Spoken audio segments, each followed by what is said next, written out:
चलत डहरिया पिरा जला पाँव रे।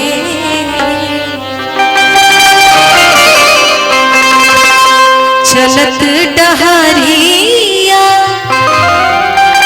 पिरा जला पाँव रे। जोनियों से दूर बा बलमुआ के गाँव रे। जोनियों से दूर बा बलमुआ के गाँव रे। चलत डहरिया पिरा जला पाँव रे। चलत डहरिया पिरा जला पाँव रे। जोनियों से दूर बा बलमुआ के गाँव रे। जोनियों से दूर बा बलमुआ के गाँव रे।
जोनियों से दूर बा बलमुआ के गाँव रे। जोनियों से दूर बा बलमुआ के गाँव रे। बलमुआ के